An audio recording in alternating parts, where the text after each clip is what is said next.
کچھ اہم قومی خبریں بھی۔ لکھیم پور کھیری تشدد معاملے میں آج 5 ملزمین کی ضمانت عرضی پر ضلع عدالت کرے گی سماعت۔ لکھیم پور کھیری میں گزشتہ دنوں کسانوں پر گاڑی چڑھانے کا واقعہ آیا تھا پیش، اس میں متعدد کسانوں نے گنوائی تھی اپنی جان۔ راجیہ سبھا اراکین کی معطلی کا معاملہ، حکومت نے اپوزیشن جماعتوں کی آج بلائی اہم میٹنگ، صبح 10 بجے پارلیمنٹ کی لائبریری بلڈنگ میں ہونی ہے میٹنگ۔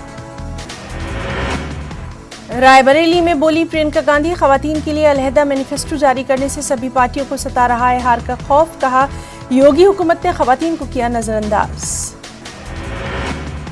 رائے بریلی میں پرینکا گاندھی کا شکتی سنواد، کہا سیاست میں تبدیلی لانی ہے تو خواتین کو ہونا ہوگا متحد، خواتین کو بااختیار بنانے کی وعدے کی پابند ہے کانگریس۔ یو پی میں سماجوادی لیڈران کے خلاف انکم ٹیکس ڈپارٹمنٹ کا ریڈ کا معاملہ، اکھلیش یادو نے بی جے پی حکومت پر سادھا نشانہ، کہا انتخابات میں ہار کے ڈر سے بی جے پی مرکزی جانچ ایجنسیوں کو کرتی ہے آگے، بی جے پی بھی کانگریس کے راستے پر گامزن۔ رونی کوٹ دھماکے کے ملزم کی مبینہ خودکشی کی کوشش، پولیس کا بیان، ملزم نے ہاتھ دھونے کا کیمیکل پینے کی کوشش، ایمس میں بھرتی، حالت مستحکم۔ دہلی ہاٹ میں دستکاری سے متعلق نمائش کا خاص اہتمام، تمام ریاستوں کے فنکاروں نے نمائش میں لیا حصہ، جموں کشمیر سے بھی آئے ہیں فنکار، کشمیری شال سب کو اپنی طرف کر رہی ہے خوب متوجہ۔ شیعہ عالم مولانا قلب جواد کا بیان، ملک بھر میں اوقاف کی زمینوں پر ناجائز قبضہ، یو پی میں یوگی سرکار نے اوقاف کے لیے کیا ہے کہاں، کہا لڑکیوں کی عمر 21 سال کرنے سے والدین پر پڑے گا بوجھ۔ کانگریس کے سابق صدر راہل گاندھی نے وزیر اعظم نریندر مودی کا نام لیے بغیر کہا کہ میڈیا میں کچھ لوگ صرف ایک شخص کا چہرہ دکھاتے ہیں اور اپوزیشن کی آواز کو دباتے ہیں، اگر ان صحافیوں کے ساتھ کبھی ناانصافی ہوگی تو وہ ان کی آواز بن کر ان کے شانہ بشانہ ہمیشہ کھڑے رہیں گے۔ عام آدمی پارٹی نے یو پی الیکشن کے لیے امیدواروں کی جاری کی پہلی فہرست کو عام آدمی پارٹی نے دیا ممکنہ امیدواروں کا نام۔ کرناٹک میں تبدیلی مذہب پر پابندی کا بل، اسمبلی اجلاس میں آج ہو سکتا ہے بل پیش، اپوزیشن جماعتوں اقلیتی طبقوں نے کی مخالفت، ایک طبقے کو خوش کرنے کے لیے حکومت لا رہی ہے بل۔ بھیونڈی میں حجاب پر ہنگامہ، مبینہ طور پر اسکول میں اساتذہ کو حجاب پہن کر آنے پر پابندی، پرنسپل نے نظام کی تردید، ایم ایل اے نے وزیر تعلیم کو بھیجی شکایت، سماجی کارکنان اور سیاسی پارٹیاں بھی اتری میدان میں۔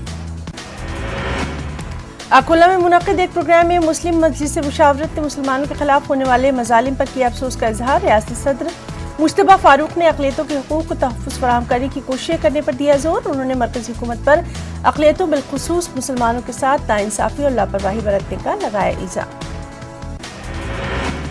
گنج مرچنٹس ایسوسی ایشن رائچور کے صدر وی لکشمی ریڈی نے کرناٹک کے رائچور میں ٹیکسٹائل پارک قائم کرنے کا مرکزی حکومت سے کیا مطالبہ، لکشمی ریڈی نے نیوز 18 سے بات چیت میں کہا ٹیکسٹائل پارک کے قیام کے لیے رائچور مناسب مقام۔ سپریم کورٹ کے جج بھوشن گوائی کے ہاتھوں امراوتی میں doctor Punjab Rao Deshmukh law college کی نئی عمارت کا سنگ بنیاد، ساتھ ہی کالج کے 75 سال مکمل ہونے کے موقع پر سابق طلبہ اور طالبات کے لیے ملن تقریب کا انعقاد۔ مدھیہ پردیش اسمبلی کا سرمائی سیشن آج سے 24 دسمبر تک چلے گا، اسمبلی کا سرمائی اجلاس۔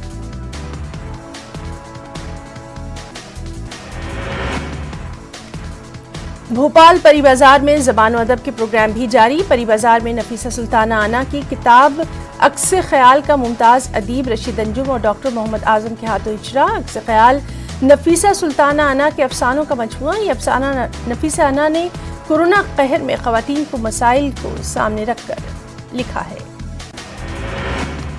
ممتاز مجاہد آزادی شہید اشفاق اللہ خان کو کیا گیا یاد، اشفاق اللہ خان کی خدمات کو نصاب میں شامل کرنے کا بھی مطالبہ۔ بہار کے کشن گنج میں پولیس نے 10 لٹیروں کو کیا گرفتار، لٹیروں کے پاس سے پولیس نے ہتھیار، کارتوس اور 2 لاکھ روپے کیے برآمد۔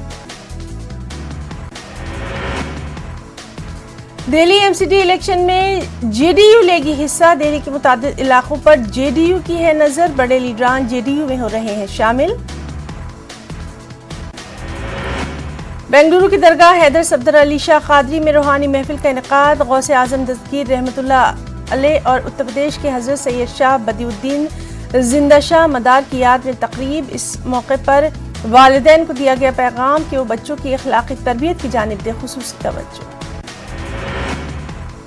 بنگلورو میں آل انڈیا ملی کونسل کے تحت یوم اقلیتی حقوق، اس موقع پر اقلیتوں کی ترقی اور حفاظت کے لیے ایکول اپارچونٹی کمیشن قائم کرنے کا مطالبہ۔ معروف عالم دین مولانا سید مصطفیٰ رفاعی جیلانی کی سرپرستی میں منعقدہ اجلاس میں اقلیتوں کے حقوق اور مسائل پر روشنی۔ ملک میں اومیکرون کا بڑھتا جا رہا ہے دائرہ، 145 سے زائد معاملے۔ تلنگانہ میں 21 لوگوں میں اومیکرون کی مثبت علامتیں، مہاراشٹر میں 40 سے زائد، دہلی میں 20 سے زائد، جبکہ راجستھان میں 17 سے زائد اومیکرون کے معاملے۔ وہیں گزشتہ 24 گھنٹوں کے دوران ملک میں کورونا کے 7081 نئے معاملے۔ گزشتہ 24 گھنٹوں میں 264 افراد کی کورونا سے موت، 7469 لوگ صحت یاب۔ اس طرح ملک میں اب تک مجموعی طور پر 130 کروڑ سے زائد لوگوں کو دی جا چکی ہے کورونا کی ویکسین بھی۔ کورونا وبا سے بچاؤ کے لیے حکومت کی جانب سے احتیاطی اقدامات اختیار کرنے کی عوام سے لگاتار اپیل۔ گزشتہ 24 گھنٹوں کے درمیان تمل ناڈو میں کورونا کے 610 نئے معاملے۔ گزشتہ 24 گھنٹوں کے درمیان 4 کورونا کے مریضوں کی موت کی خبر۔ اور مہاراشٹر میں کورونا کے 902 معاملے پچھلے 24 گھنٹوں میں۔ گزشتہ 24 گھنٹوں کے درمیان 9 لوگوں کی موت کی خبر۔ ریاست میں 7068 کورونا کے معاملے ابھی بھی ایکٹیو۔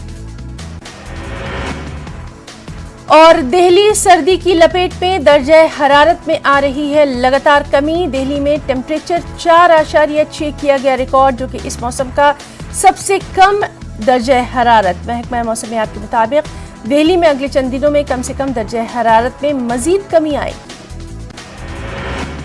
دہلی کے ساتھ ساتھ مضافات میں بھی بڑھ گئی ہے سخت سردی۔ میدانی علاقوں میں محسوس کی جا رہی ہے زبردست ٹھنڈ۔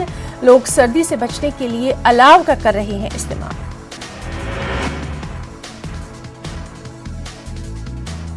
کچھ اہم بین الاقوامی خبریں۔ OIC وزرائے خارجہ کا اجلاس، پاکستانی وزیر اعظم عمران خان کا خطاب، کہا افغانستان کے حالات کی وجہ سے زیادہ نقصان پاکستان کو۔